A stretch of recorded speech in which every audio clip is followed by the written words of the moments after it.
Good day. Today is Tuesday, 27th January 2026. And before I proceed with this program, let me remind you again, if you've liked this program, to tick the like button and to check your subscription to this channel. Now, without further ado, let's discuss the situation in the world, and let's again focus on the Ukrainian conflict, and let's deal with a recent decision of the European Union on the subject of gas imports from Russia.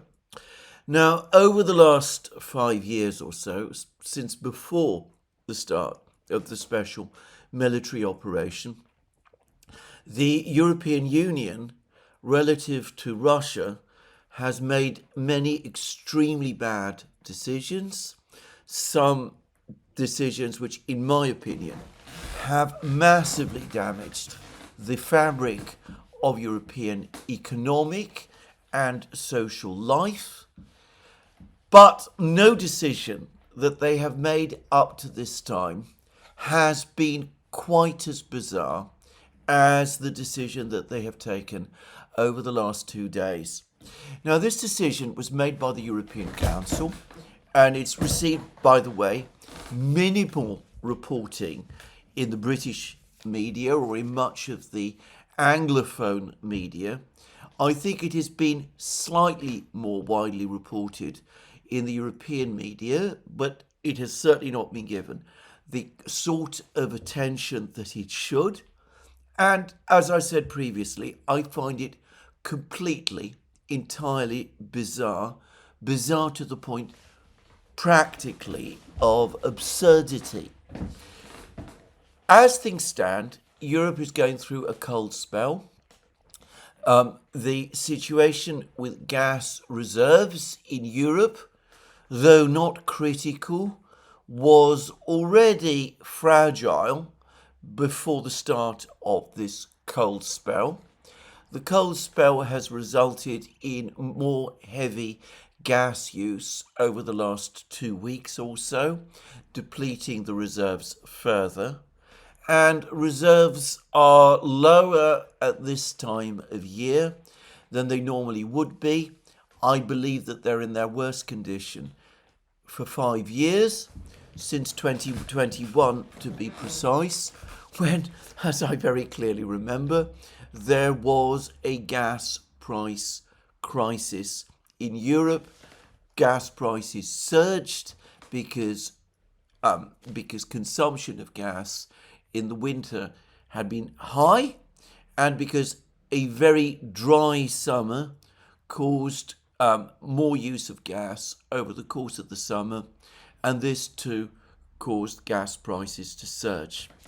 At this time, the European Union was importing most of it, the greater part, the largest single block of its gas, not the greater part actually, less than 50%, around 40% of its gas from Russia, and that came in the form of pipeline gas.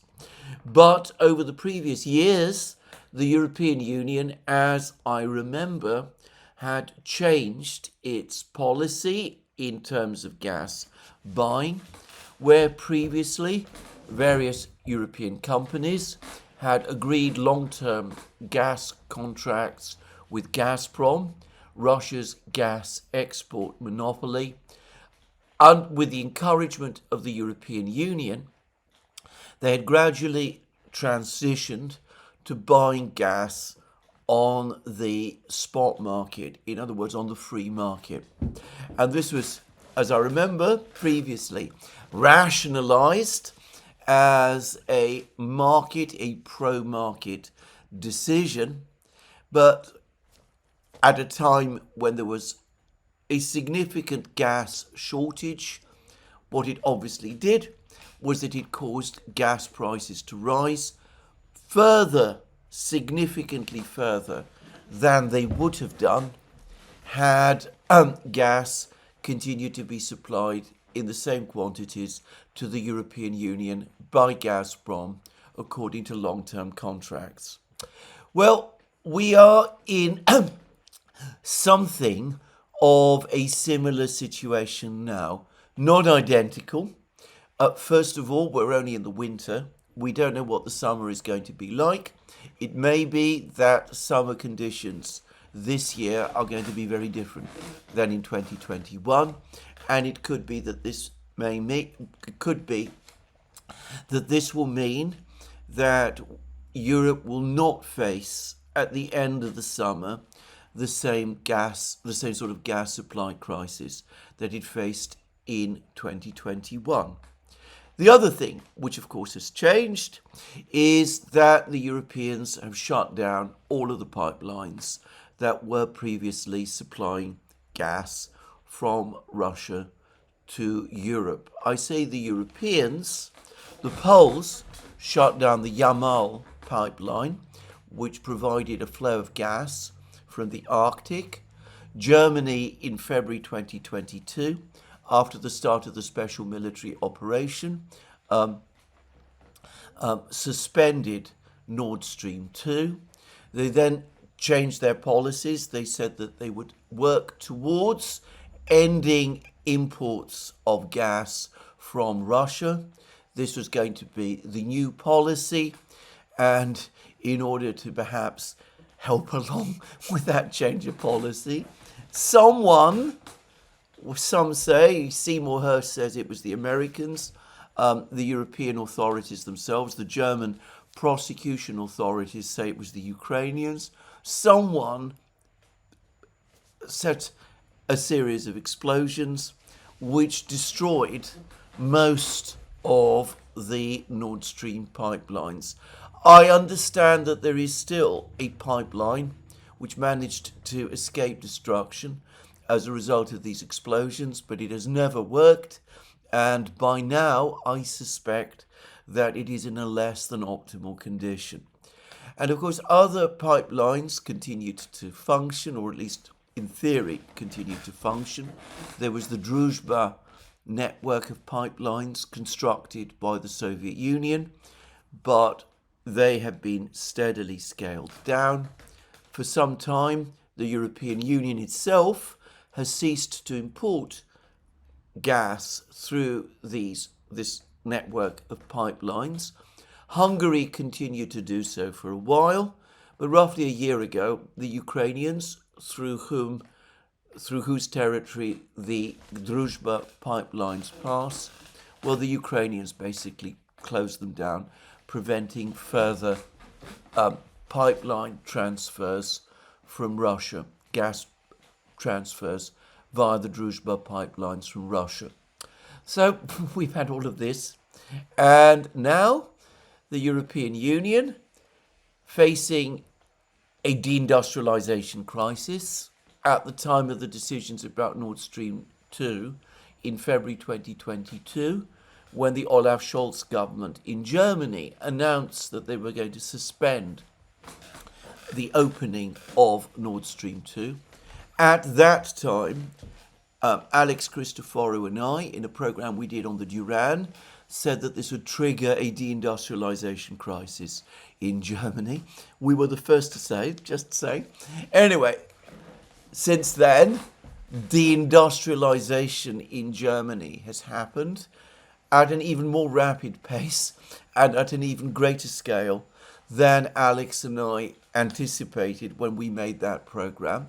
Anyway, in the midst of deindustrialization in Germany, deindustrialization in other European countries, including, by the way, in Britain, where factories also close, in face of very high energy costs in Europe, perhaps not high by comparison with the level energy costs reached in 2022, but the relevant metric here is comparing energy costs in Europe with energy costs in Europe's various competitors, the United States, China, the Asian states, and others, with the energy costs in Europe being significantly higher.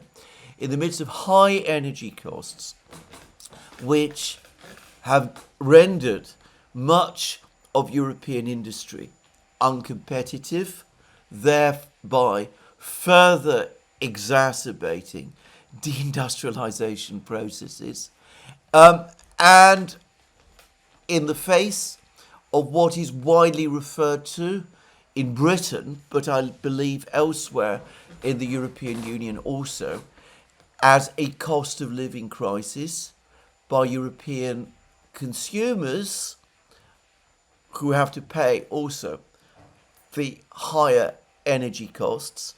In the face of all of this, the European Union has now made a decision that there will be no further imports of natural gas from Russia through any vehicle, be it pipelines. The only pipeline that continues to supply natural gas to Europe from Russia is Turk Stream. No further imports of gas from Russia in the form of LNG. There will be fines imposed if such imports take place, and various economic actors, businesses, companies, countries that import gas will have to undertake further regulatory checks to ensure that the gas that they import into the Union, into the European Union, does not come from Russia. Now, obviously, given the enormous reduction in Russian gas exports to Europe, as compared with what we saw in 2021, this is not going to have the dramatic impact that it once did.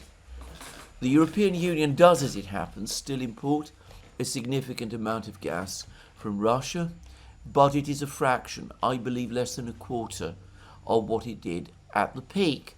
And I believe that we have now moved from a situation where the European Union used to import around 40% of its gas from Russia to a position where it now imports around 10% of its gas from Russia, and it might even be less than that.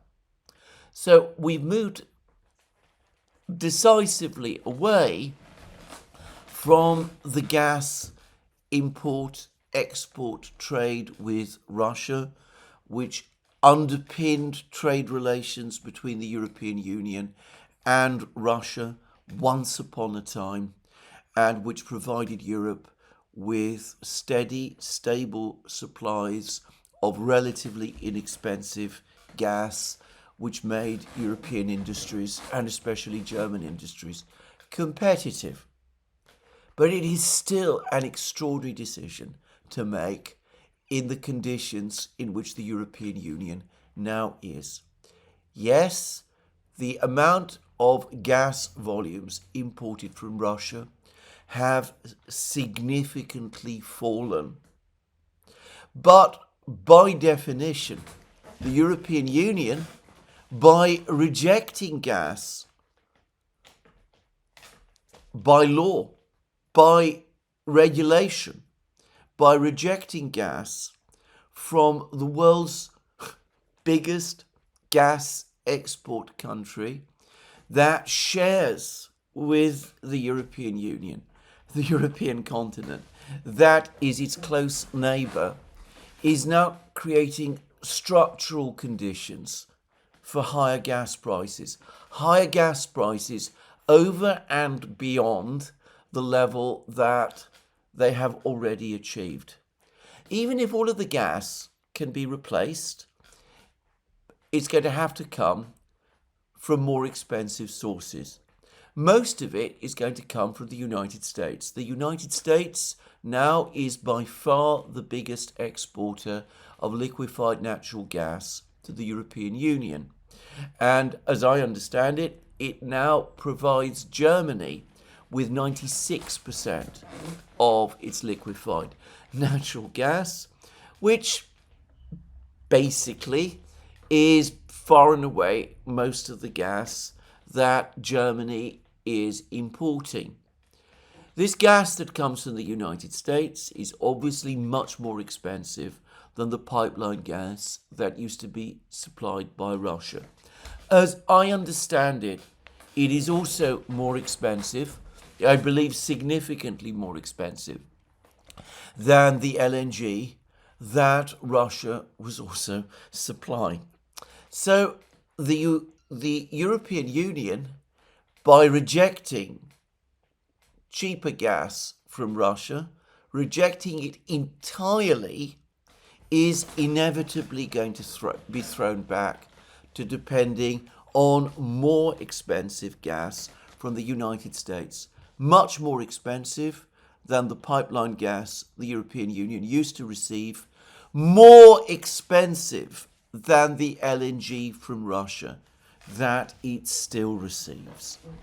And, well, that's only part of the problem, because, of course, there is a global market for gas. If gas is supplied around the world, but flows of gas around the world, whether via pipeline or perhaps mostly by LNG now, is restricted, or you're going to inevitably get a fragmented energy market. Inevitably so. If the Russians cannot sell their gas to Europe, they will sell their gas to Asian importers, China first and foremost, ultimately India too. We know that Siberia 1, the major gas pipeline that the Russians built to China, is now fully working.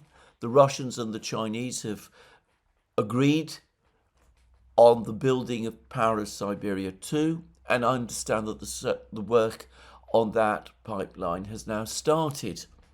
So the Russians will continue to supply gas, and they will supply it to China, and they will no doubt supply it to other Asian producers as well. They will also, of course, supplement the pipeline gas that they're exporting to China with LNG, which they will also supply to Asian consumers.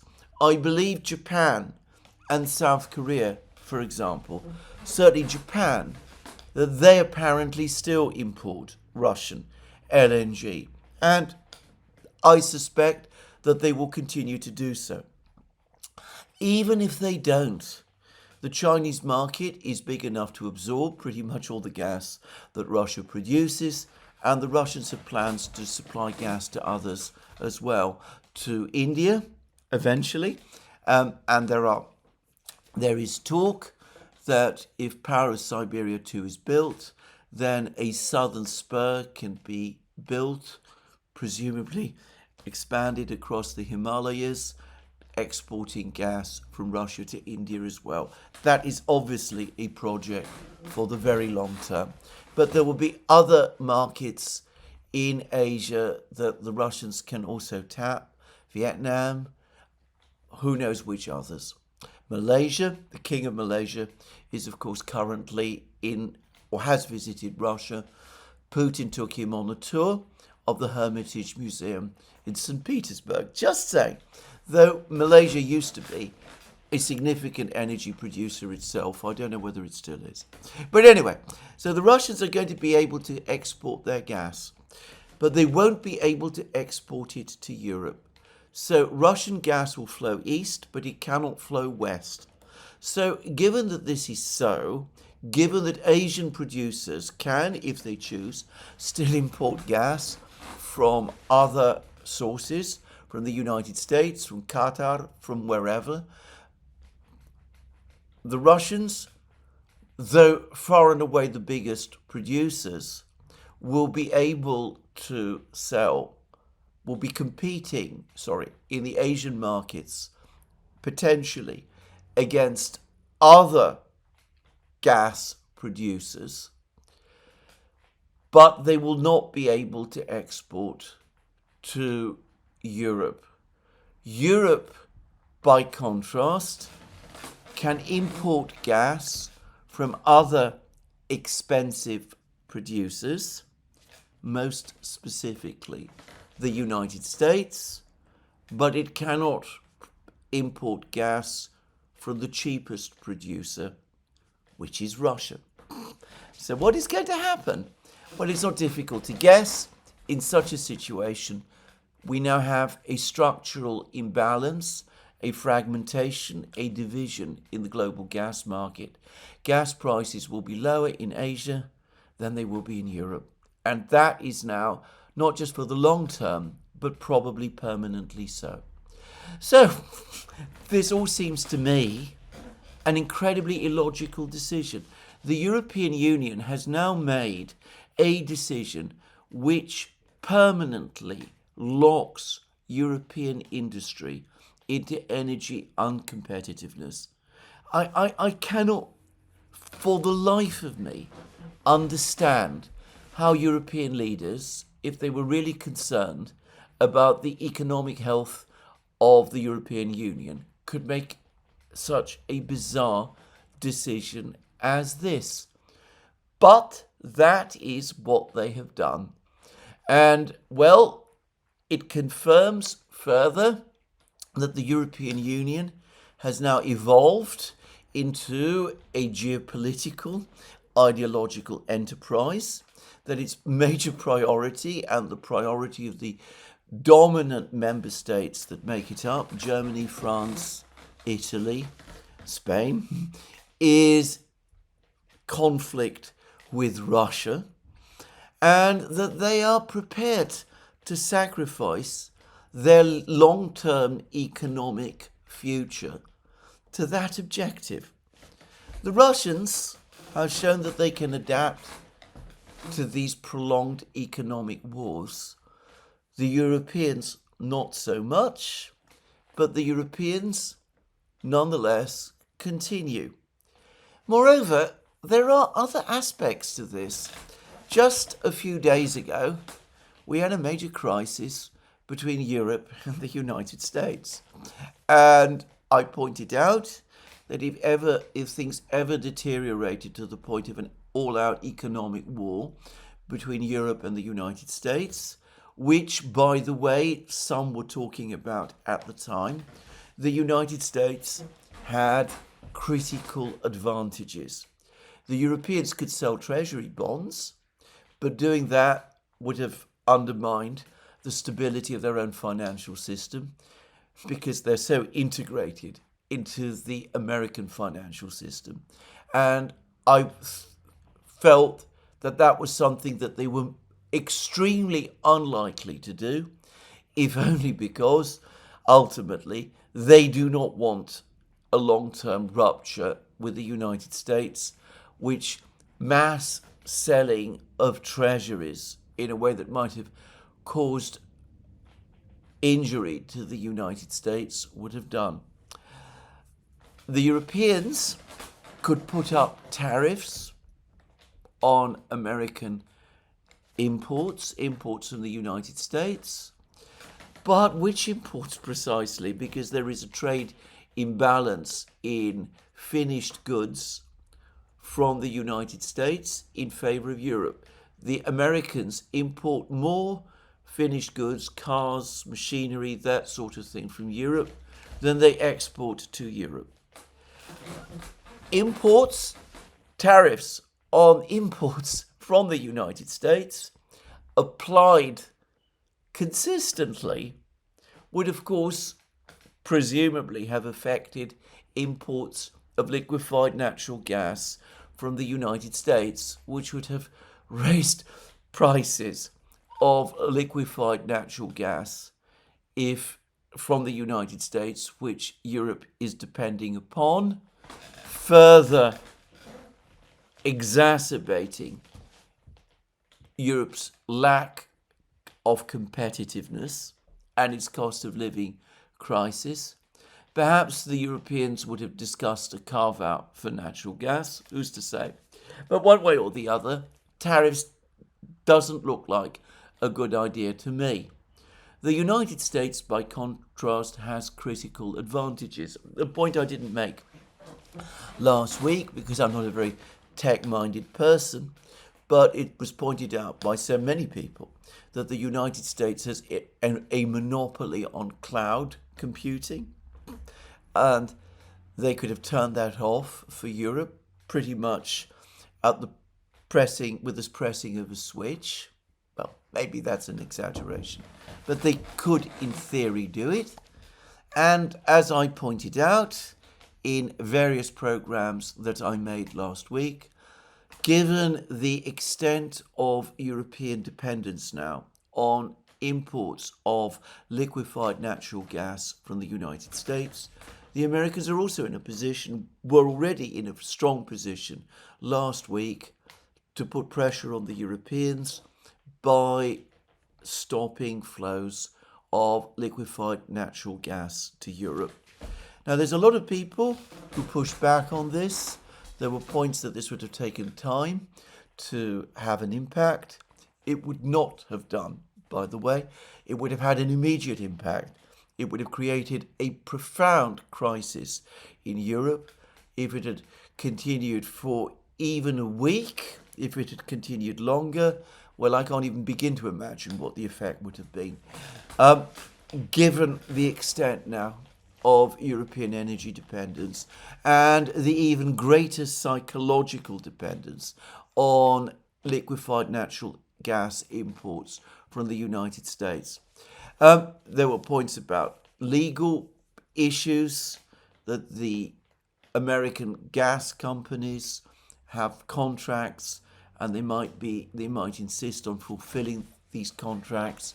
But I pointed out, well, I repeat my own belief that the United States government would have had no difficulty making sure that the companies applied with whatever ban on exports of gas to Europe, or whatever grounds that the US government imposed. And, well, as for the cost situation, the fact that some of these gas companies are in a precarious position, well, all I will say about that is that the United States never hesitates to subsidize companies that it sees as strategically important, and I have no doubt that they would have provided subsidies to their gas industry also. So the Americans, in my opinion, absolutely have this power, and Donald Trump certainly is the kind of person who, if he is in the right mood, might do it. So anyway, that was the situation last week. That was what people were talking about. They were talking about an economic war. An economic war in the end didn't happen because Mark Rutte, the NATO Secretary General, cut a deal with Trump, which, by the way, has not yet been implemented, and we'll see whether it ever is. But he cut a deal with Trump, which Trump, at that moment, was satisfied to walk away with. I've discussed that sordid deal in previous programs, and we've done a whole program about it on the Duran. But given what happened last week, it would be unwise to assume that such a situation might never arise again. Over Greenland, it quite plausibly might do. And anyway, it's unwise to be over-dependent on a single supplier.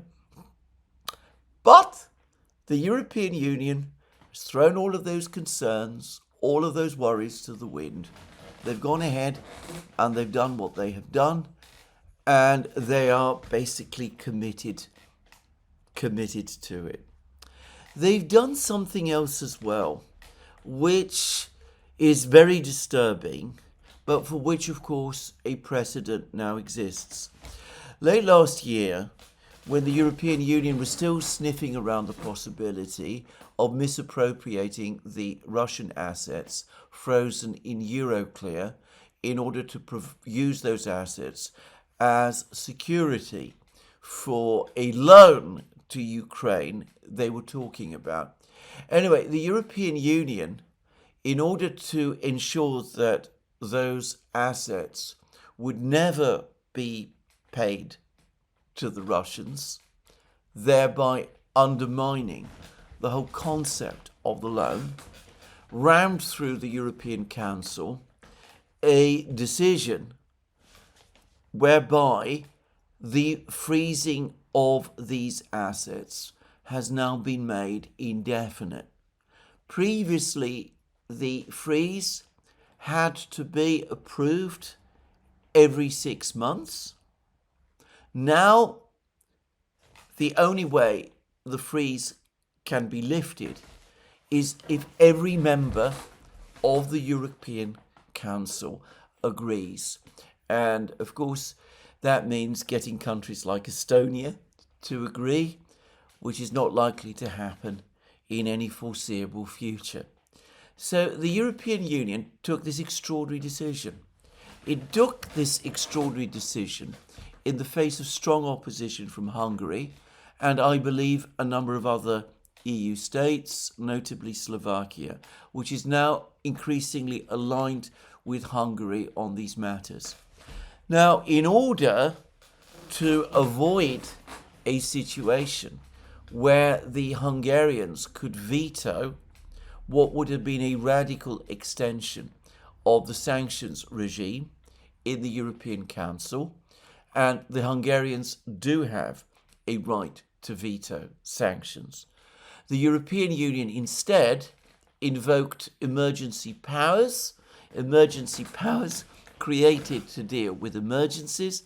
Instead, it said that the unfreezing of the Russian assets might cause a crisis in the European financial system, and using those emergency powers, it imposed this indefinite freeze, not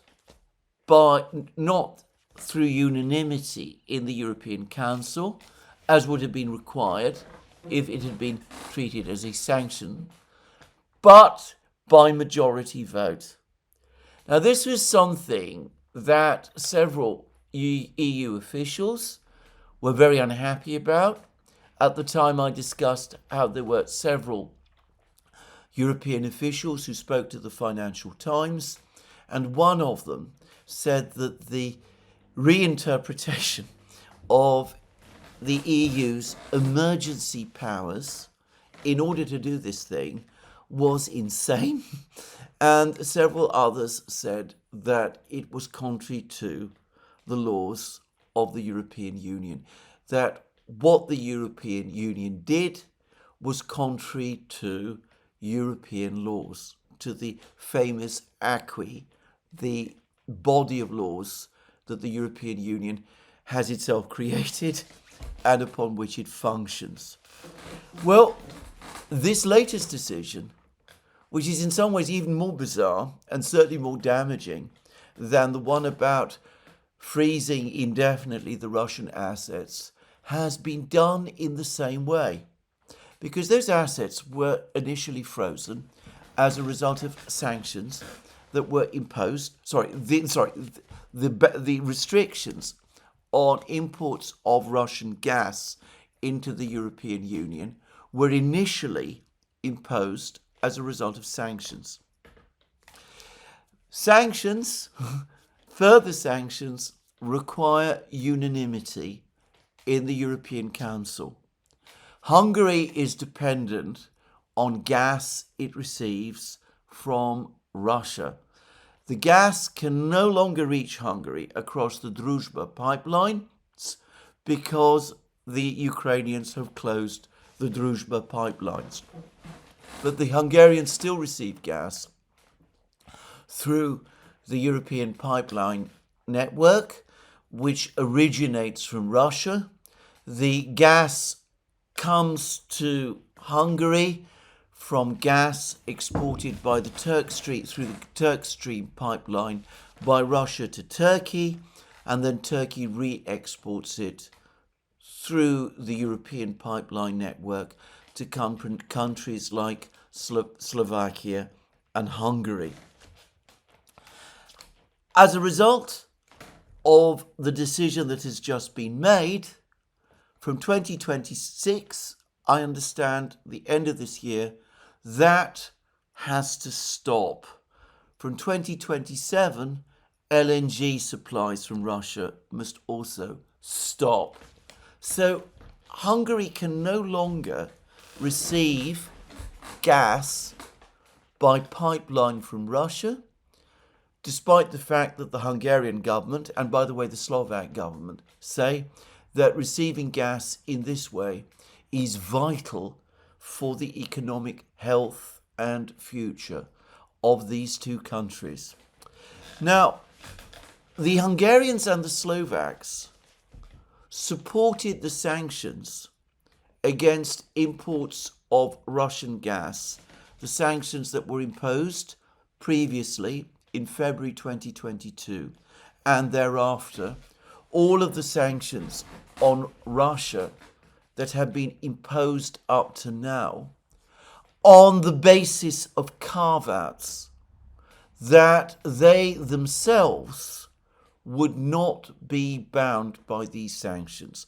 They could continue to import gas from Russia in the normal way because doing so was vital for their economic future. And had they not been granted these carve-outs, they might have voted down.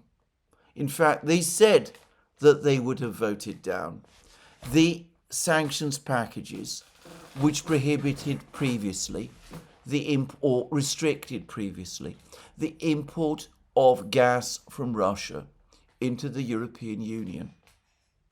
So, what the Hungarians and the Slovaks have now found is that those carve-outs are worthless, because repeating the pattern of what happened with the European Union using emergency powers in order to freeze indefinitely the Russian assets in Euroclear, the European Union has now blocked all imports of Russian gas into its territory, but in order to get round the Hungarian veto and the Slovak veto, it has said that it is doing it as part of its trade policy.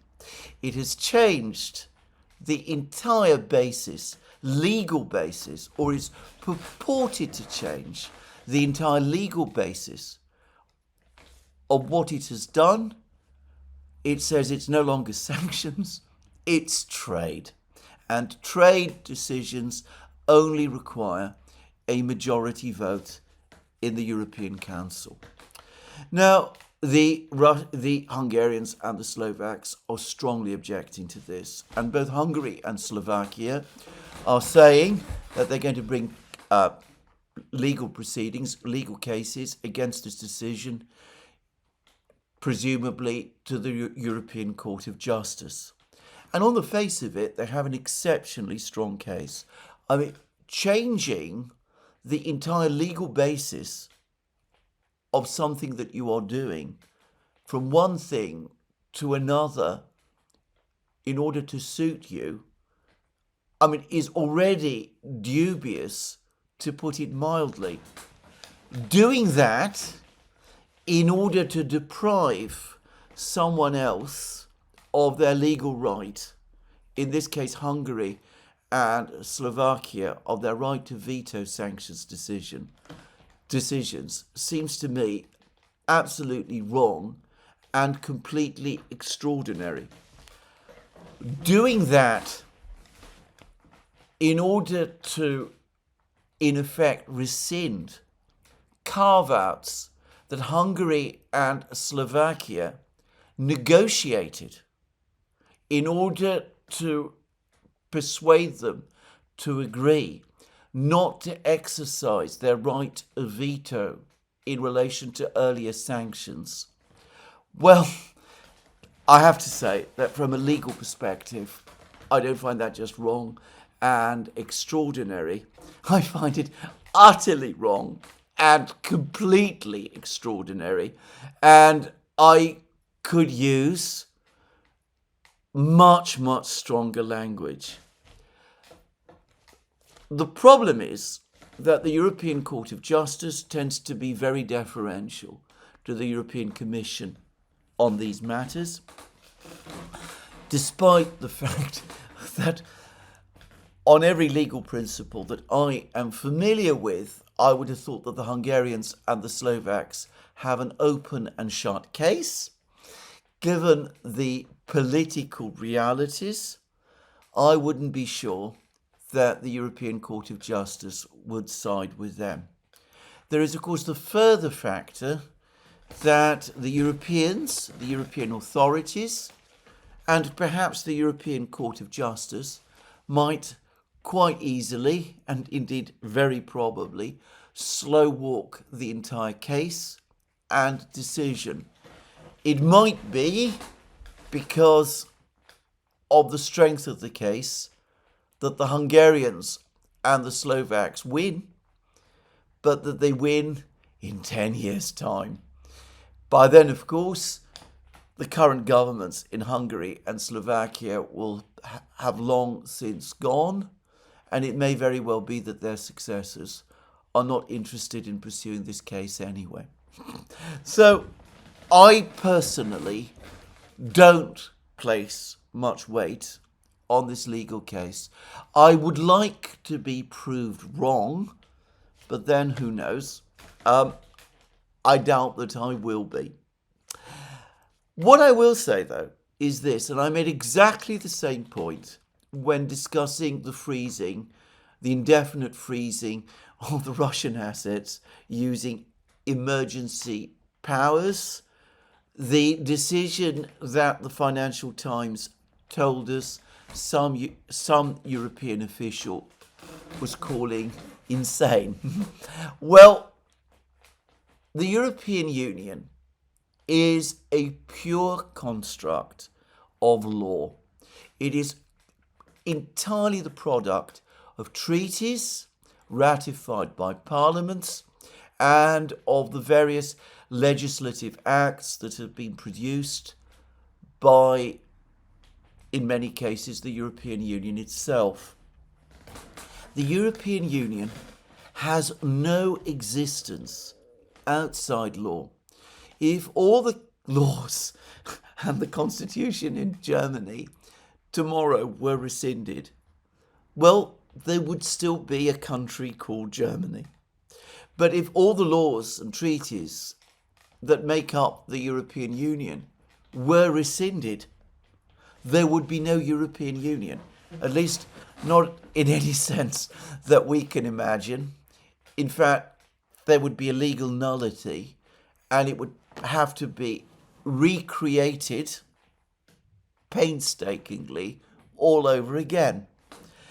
Given that this is so, given that the European Union is itself a creature of treaty and law, a pure creature of treaty and law, that it only exists because of the treaties and the laws that created it, it does seem to me extremely dangerous to the point of utter recklessness for the European Union to be playing fast and loose with European laws and treaty rights like the right of veto in this way. Obviously, as many will say, we are in a situation where the European Union is becoming increasingly arbitrary. Perhaps some would say even lawless. But is this, in the long term, a sustainable position for it to be in, given what it is? Well, anyway, we shall see. The decision has now been made. The Hungarians and the Slovaks are upset and angry. They're talking about bringing these legal cases. The legal cases, as I said, to me look strong. I'm far from confident that they will be successful, however strong they are. We will see what happens. But think again about the obsessive quality that this whole episode again reveals. You've had a major row with the United States, which is your major energy supplier now, your key energy supplier now. You've been talking about an economic war with the United States. The United States has made threats, or at least the President of the United States and his officials have made threats to take over, acquire, annex the territory of a member of the European Union. And you do all of this, you take this decision, in spite of all of that, you increase your dependence on the Americans, you play fast and loose with your own regulations and laws, you create a structural situation of your future uncompetitiveness in order to achieve what exactly? Because, of course, the Russians, if they've survived the previous massive reduction in their gas export trade to the European Union, are certainly going to survive this further measure. They have, as I said previously, a stable alternative market in China, which the European Union is not going to challenge. I would point out that European leaders are now queuing up to travel to Beijing. The British Prime Minister, Keir Starmer, is on his way this week. He's going to be soon followed by Friedrich Merz, and President Macron of France was also in China a short while ago. So they're all going to China again. Doesn't seem to me as if there's any intention of getting into any kind of economic battle with the Chinese, which would be an even greater act of folly than the one I've just been talking about, by the way. But anyway, so the Russians have a stable market in China. Before long, they might have a stable market in India as well. The Americans have talked about, have complained about the fact that the Europeans haven't so far shown any willingness to impose massive tariffs on India and China, notwithstanding the fact that those two countries import Russian oil. Last year, the Trump administration said that it could not impose the 500% tariffs on India and China that Lindsey Graham and Richard Blumenthal want the United States to impose, because the US is being undercut because the European Union won't impose tariffs on India and China on that scale as well. The Chinese are not going to be tariffed by the European Union because, as we see, all the European leaders are trooping to Beijing, which is becoming increasingly strong in economic and trade terms. And the European Union has just agreed a free trade agreement with India, which they're hailing as a great breakthrough, the mother of all trade deals and all of that, but which, of course, would contradict decisions, the existence of which would contradict any decision to impose sky-high tariffs on India because it imports Russian oil or in future Russian gas. So the Russians have secure markets. They've adjusted to this situation. They're going to adjust again. Obviously, it's annoying to them that they've lost the European market. It's a big, highly profitable market, but they can live with it. They've shown over the last 4 years that they can grow their economy despite denial of access to the European market. The Europeans, by contrast, have been going through difficult economic times. Germany has witnessed continuous economic contraction, or at least certainly industrial contraction, since 2021. They've taken a decision that is going to make that even worse. And they've played fast and loose with their rules in order to do it. you only do these self-destructive, self-defeating things when you are in the grip of an obsession. And it's quite clear to me that the European leaders collectively are. They continue to be single-mindedly focused on the conflict in Ukraine, on Russia, on President Putin, basically to the exclusion of all else.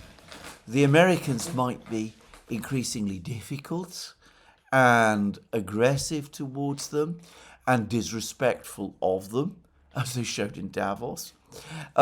The Russians might be absorbing all the blows. The situation in Ukraine might be going from bad to worse. The situation in the European economies might be going from bad to worse. But you just go on doing the same thing over and over and over again, however much self-harm it causes you, because as you are in the grip of an obsession, you cannot do anything else. I have to say, obsession at this level, the level of statesmanship, stuns me. I have never seen anything quite like it in my lifetime. Well, there it is. It is remarkable that things go so far. But look also at the way in which European leaders have been commenting about this decision. Look at the comments made by Prime Minister Frederiksen of Denmark, hailing this decision, even as her party loses ground in Danish elections, even as she's just had to navigate a difficult crisis with the United States and Denmark, over Greenland rather, which is far from resolved. She nonetheless hails this decision. Conflict with Russia, talk of war with Russia, insistence on unending support for Ukraine. It remains for the European leaders their comfort zone. They're far more happy, they're far more content talking about it than they are about anything else. Even when Zelensky comes along, as he did to Davos, and says shockingly rude things about them, calls them weak, and contrasts their weakness with the strength of the Americans and indeed of the Russians. What do the Europeans do? They stand up and they give him a standing ovation. As I said, a couple of European leaders have made known their displeasure at some of the things that Zelensky said. Matteo Salvini in Italy, senior official in the Italian government, but rival of Giorgia Meloni, the Prime Minister, he's been rather more critical of Zelensky and his comments than some. But if you actually compare what Zelensky said to the response of the European leadership to it, well, you can see that they're not in any kind of mood, have no desire at all to quarrel with him. So there it is. The Europeans prepared to go on doing this. There is, it seems to me, no limit to the self-harm that these leaders are prepared to do. It's not going to change Russian policy. It's not going to change the direction of travel of the war. It's not going to impress the Americans, though the Americans will no doubt be very happy to make more money by LNG exports to Europe. Most of the rest of the world must look upon this with amazement. But in Europe itself, in Britain, by the way, too, even though we're not part of the European Union, we carry on. Anyway, that's what I'm going to say about this really bizarre truly astonishing, in my opinion, incredible decision. If I wasn't a European, if I didn't live in Europe, and of course Britain is part of Europe, and by nationality I am Greek, and that is absolutely a part of Europe, I would perhaps even be amused by it. As a European, I cannot be. On the contrary, I am deeply upset by it when I think of what will come. But there it is. Our leaders, the leaders of Europe, have so decided, and so it must be. Well, even as all of this is going on, the war itself in Ukraine continues, and the Russians have been conducting more drone attacks. They have not, for some days now, not since the latest big missile strike on Kiev, conducted any further big missile strikes. Though everybody expects that they will come. There were reports of Russian surveillance drones over Kiev a couple of days ago. Probably they're still operating over Kiev, assessing the situation there and perhaps providing data that the Russians are going to use in their next strike, just to say.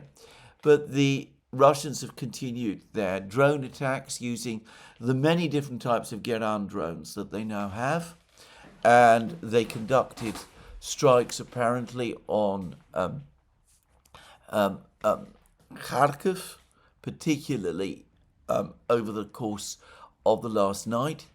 From what I can tell, Kharkiv has very limited functioning air defences. Probably I'm sure there's heavy caliber machine guns still working, which can be used against drones, though it's becoming increasingly difficult because of the way in which some of these drones now conduct diving attacks. But anyway, let's not get into the detail. But anyway, Kharkiv was particularly badly hit, so was Odessa, by the way. And in Kiev itself, the situation continues to be very bad. There are people in tents. The authorities are doing what they can to relieve a terrible situation, but there's certainly no sign of any mass evacuation or anything of that kind, as people expect more strikes to come in soon. And, well, there are reports now, including one in the Polish media, which also cast doubt, from what I could see, about Ukrainian claims of success in shooting down hypersonic missiles. And I don't read Polish, but this particular article, as I understand it, discussed the recent attacks by the Zircon hypersonic cruise missiles launched from Crimea. And it said that these missiles move at such high speeds that the strikes that these missiles conduct take place roughly at the same time as the warnings, giving no time for the air defences to prepare. That seems pretty astonishing, by the way, but it could be true. I don't myself see any reason to doubt it.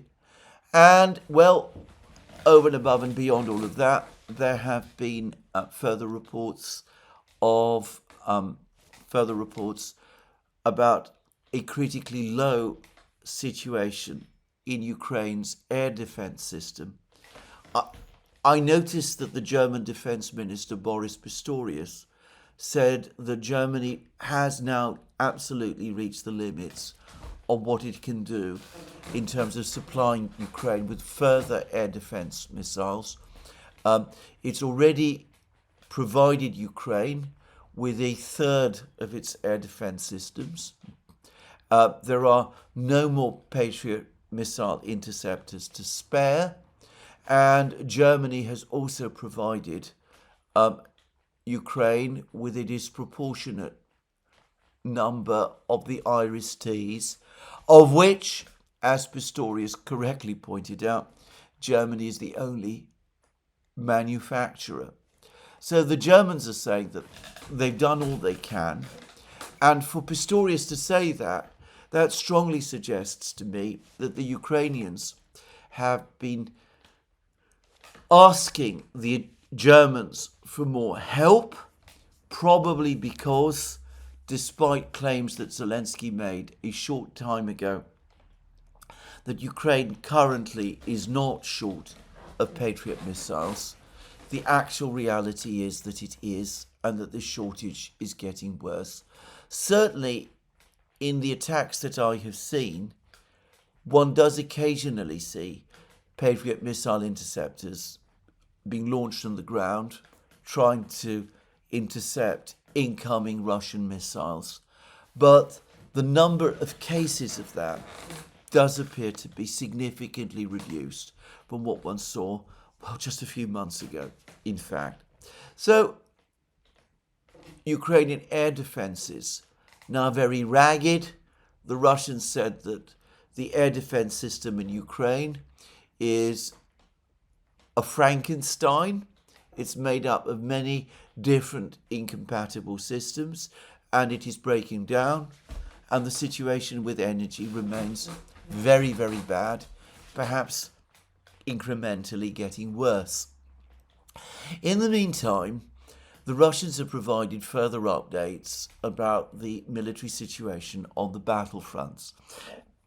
And these came mostly from the overall Russian commander, General Gerasimov, the chief of the General Staff, who attended a meeting of a group of forces west, and who gave a long overview of the situation of the battlefronts whilst he was there. And by the way, there's also a video of his speaking. And he said some interesting things. He said, first of all, that since the beginning of January, the Russians have captured 500 square kilometers of Ukrainian territory. I'm not in any position to say whether that is right or wrong. But then he said something else which has created quite a stir. He said that in the Kupiansk area, the Russians have just captured the village of Kupiansk-Kislovoy. This is a village to the south of the city of Kupiansk. And he also said that the Ukrainian force, which has been encircled on the east bank of the Oskol River, is now in the last stages of collapse, and that the numbers of Ukrainian troops still making up this force has now declined to around 800. When Putin and Gerasimov spoke about the encirclement of Ukrainian troops in this area east of the Oskol River, I think it was back in October or November, Putin's press spokesman, Peskov, said that up to 5,000 Ukrainian troops had been encircled. Well, that was some months ago. Then, about a month ago, we were told that the number had fallen to 2,500. Now, Gerasimov said it's just 800. And Gerasimov also says, as I said, that this village of Kupiansk-Kislovoy is now under Russian control. Now, this village is, or would be, the capstone on the arch of a Russian victory in the Kupiansk sector. If the Russians really do control Kupiansk-Kislovoy, as Gerasimov says, then it seems to me that the prospect of a Ukrainian relief force crossing the Oskol River to liberate the remaining men who've been surrounded, well, that has gone, and the chances of those men escaping across the river has probably gone also. If the Russians also control this particular village, then realistically, it seems to me they are almost certainly also in control of Kupiansk itself, as they say. If you look at the map and you look how all of these places link up with each other, I find it very difficult to believe that the Russians can control Kupiansk, Kislovoy, but not Kupiansk itself. And that probably explains why many people, Ukrainian, non-Ukrainian, Western in some cases, and even some people on the Russian side, some of the bloggers and people like that, have difficulty believing what Gerasimov has been saying. These are people who, over the last 2 or 3 months, have become very invested indeed in their belief that Ukraine has conducted some sort of successful counteroffensive in Kupiansk. And what, of course, Gerasimov is saying, that this village has now passed under Russian control, diametrically contradicts that picture. Now, I'm going to say a few things here, and that is that it's important to understand a very simple fact about this war. Most of us who are commentators, pretty much all of us who are commentators, are not there on the ground. We are not able to tour the front lines. We don't see what takes place with our own eyes in any particular place. Sometimes we can obtain drone footage or see drone footage and draw our own conclusions. Other times we have to, most of the other times, we have to base our reports, or at least our assessments, on what the Russians and the Ukrainians tell us. To say it simply, it is the Russian and Ukrainian armies who are there on the ground, and it is they who mostly control the flow of information we receive. So what has been happening over the last few months is that the Ukrainians have been claiming a successful counteroffensive in Kupiansk, and the Russians have consistently denied it.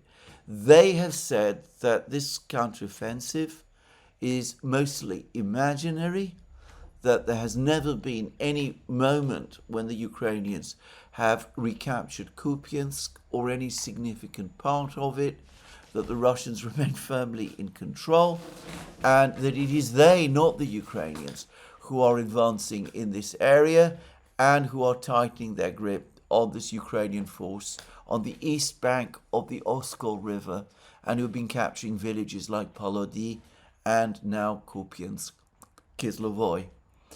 Now, to repeat again, I am not there. I am not in Kupiansk. I've not toured the city. I've not spoken to anybody who is there. What I would say is this: if you do not assume that what the Ukrainians say is true, if you listen to both sides, then Gerasimov's claim that Kupiansk-Kislovoy has now been captured by the Russians is entirely consistent with the whole flow of information from the Russian side that we have been getting over the last 2 months. If the Russians have been telling us the truth about all of the other things, about the capture of places like Polody and other places, about the fact that the Ukrainians have failed to break into Kupiansk, that any footage of the Ukrainians there shows only momentary break-ins, which cannot be consolidated. Well, if that is the reality, if that corresponds, if the reality up to now corresponds with what Gerasimov has just said about Kupiansk, Kislovoy, well then his announcement that this particular village has passed under Russian control becomes altogether unsurprising. It is a logical development of the situation on the ground in this sector. Now, to repeat again, I am not there. People are already demanding that the Russians produce footage showing their soldiers raising their flags in this village. Well, the Russians do often do that, and I've no doubt that it is useful, but it's perhaps worth remembering too that the Russian army isn't there to raise flags, it's to win battles, and raising flags in order to convince bloggers in the West perhaps is not fully consistent with its job. We will see. One thing I have absolutely no doubt, at some point over the next few weeks, Kupiansk is going to be under full Russian control. I suspect this has been true from the moment that the Russians announced its capture, but to repeat again, I am not there. Even if the Ukrainians have, however, conducted counterattacks in this area, even if they have recaptured positions in Kupiansk, these operations will be ephemeral, and at some point over the next couple of weeks, it will no longer be open to doubt that the Russians are in control of the town.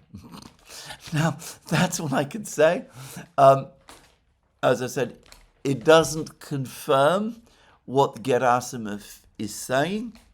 I still find it difficult to imagine that the Chief of General Staff and overall military commander would set out to deceive everybody about the situation in Kupiansk. I'm not sure why he would do that, by the way. I mean, what would he gain in doing that? I can see what he would lose in the enormous damage done to his credibility.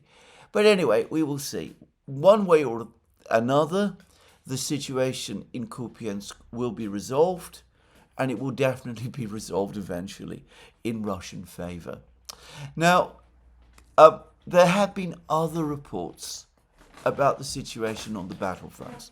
There's been a narrative that's been floating around over the last couple of days that the situation has, as I said, slowed down in the war, and there maybe have some partial truth about it.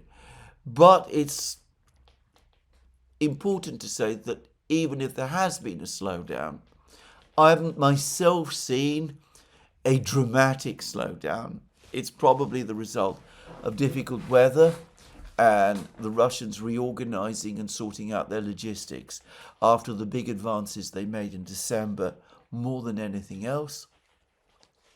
But anyway, over the last two days or so, the last 24 hours especially, it looks as if the situation on the front lines has indeed started to change and to shift, with the Russians clearly advancing again.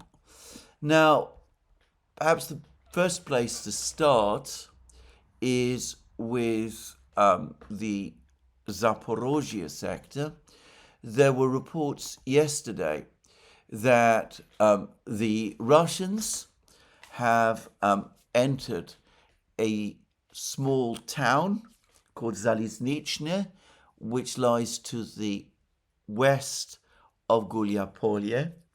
Zaliznichne and Stara Ukrainka, which is another village to the north, represent the remaining fortified line, the next fortified line that the Ukrainians have hurriedly created to the west of Gulyapolye since the fall of that town and the Russian crossing of the Gaichur River. If Zaliznichne is indeed being stormed, and if, or perhaps when it falls, it will certainly be an important event in the ongoing advance of the Russians from the east westwards towards first Orekhov and ultimately the city of Zaporozhye itself. And I ought to say, on the topic of Zaliznichne, and another village a little further to the north called Ternovata, which the Russians are also in the process of surrounding. That these two villages are absolutely now on my map, my large-scale map of the city of Zaporozhye. The Russians are moving closer to Zaporozhye from the west. They still have many kilometers to go. They're still 30 kilometers from the west before they reach Orechov itself, though the distance is shrinking. But anyway, the Russians indeed are advancing. And if you look at Orechov, if Zaliznichne and Ternovata and all of these other places fall, then of course, or rather when they fall, that will put the Russians closer, much closer, to one of the two big supply roads to Orechov, one that reaches Orechov from the northeast, and, well, on the other side, on the western side of the Zaporozhye front, the side where General Teplinsky's group of forces, Dnieper, operates, well, there the Russians are advancing as well, and the Russian reports claim today, Gerasimov claimed today, that General Teplinsky's troops have captured a village called Novoyakovlivka, which is located to the northwest of Orechov, and it is not so far from the other main supply road that leads to Orechov, this time from the northwest, and the Russians are now probably already within drone distance of that road. There's a cluster of villages that the Russians need to capture before they advance to the road. I think that they control all of them now, apart from one village, which is called Magdalinivka. But anyway, they are fairly close to that point now, or so it seems, and they can push eastwards. And there's two places, Yurkivka and Novopavlivka, close to Orechov itself. And when the Russians reach them, they've cut what I suspect is the bigger of the two supply roads, the one that extends to the northwest to the city of Zaporozhye itself. And by the way, Gerasimov also said that the Russians are about 14 kilometers from the outskirts of Zaporozhye. He's again referring to General Teplinsky's troops that are located south of the city. So this is significant news. Perhaps it's worth saying, comparing the pace of the Russian offensive in Zaporozhye region with Ukraine's offensive in this very same region in 2023. This was Ukraine's biggest offensive effort by far. The Europeans and the Americans provided huge amounts of equipment to enable the Ukrainians to break through from Orechov to the siege of Azov, to the Black Sea, and to place Crimea in effect under siege. It was seen as the knockout blow that would defeat the Russians and which would pave the way for a Ukrainian victory. The American media has described how American generals took direct charge of the operation and were basically giving instructions to the overall Ukrainian Armed Forces commander, General Zaluzhny. A massive amount of time, energy and resources was invested in that offensive in 2023. and it completely failed. The Russians defeated it. The Ukrainians pushed south from Orekhov. After prolonged battles, they claimed the capture of the small town of Rabotino, but only after suffering extremely heavy losses. They captured a village called Piatikhatki, which lies to the west, and they also captured a few villages to the east in the Vremevka Ledge, the area of the Vremevka Ledge or the Vremevka Salient. All of these places, Rabotino, Piatikhatki, and the villages on the Vremevka Salient have been captured by the Russians.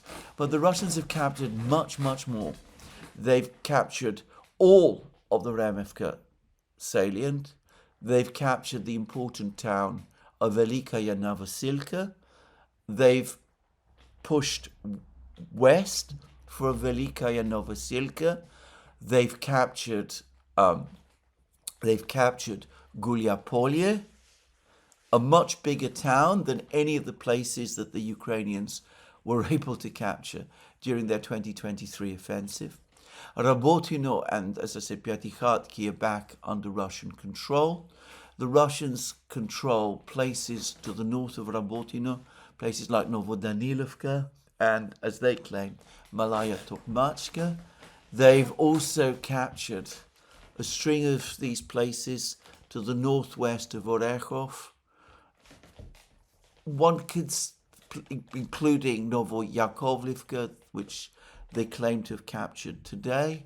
They've pushed northward along the Dnieper, and they are, well, I think it's widely agreed, within perhaps 10 to 15 kilometers of the southern outskirts of the city of Zaporozhye itself.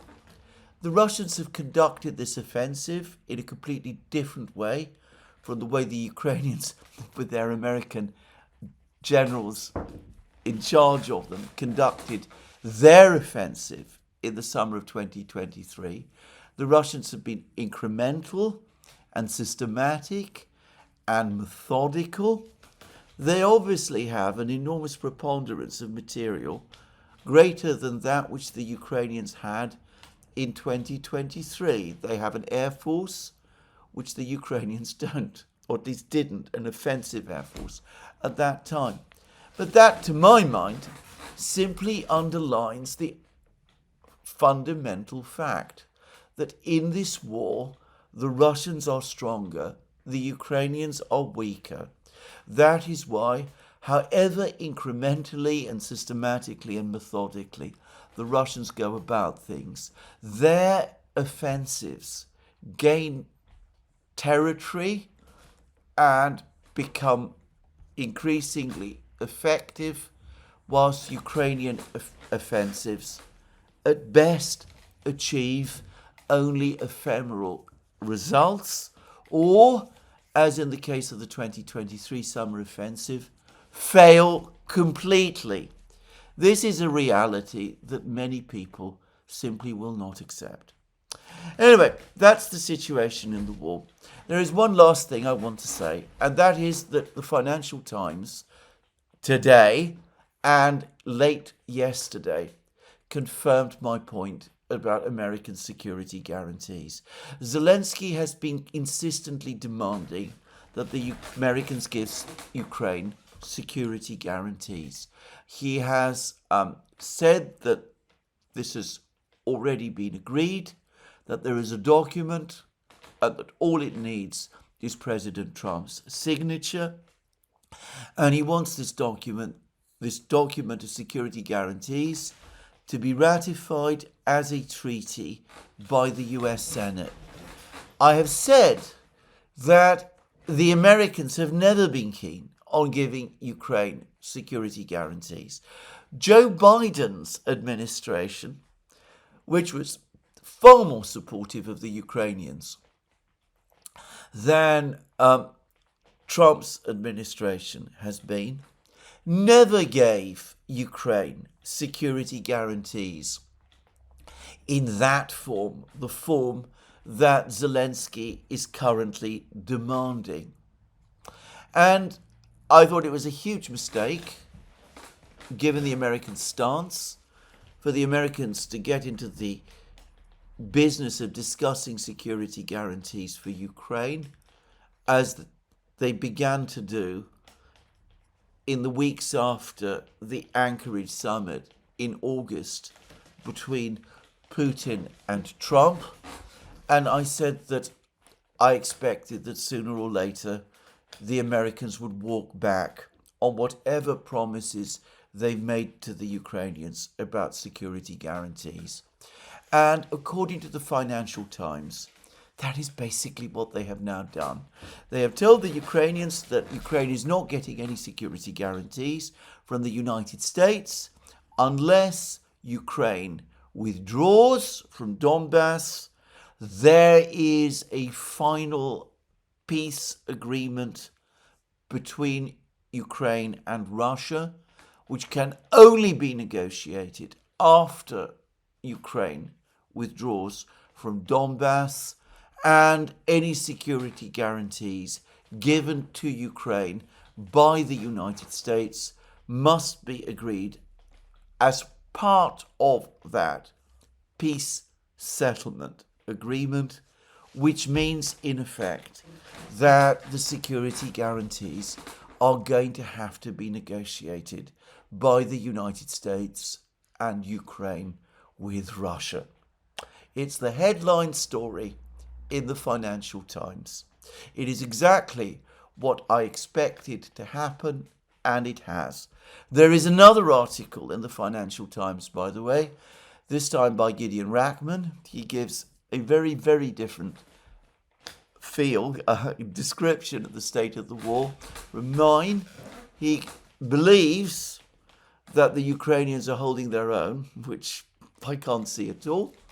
But even he admits that the negotiation process, which took place in the UAE, is only at its beginning. He says the Ukrainians only agreed to engage in it at all because they didn't want to annoy Donald Trump, and that the process could take years, which is exactly what I said, and which is exactly, in my opinion, what the Russians want. So anyway, there we go. Enlightenment provided, if you like, by the Financial Times. Well, this is where I'm going to finish today's program. There are war drums beating in the Middle East.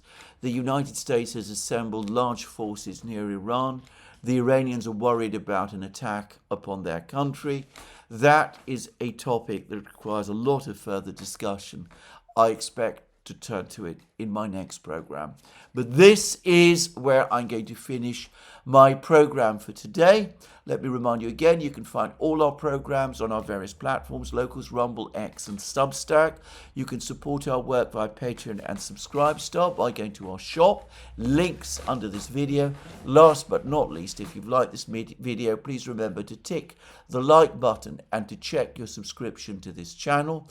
That's me for today. More from me soon. Have a very good day.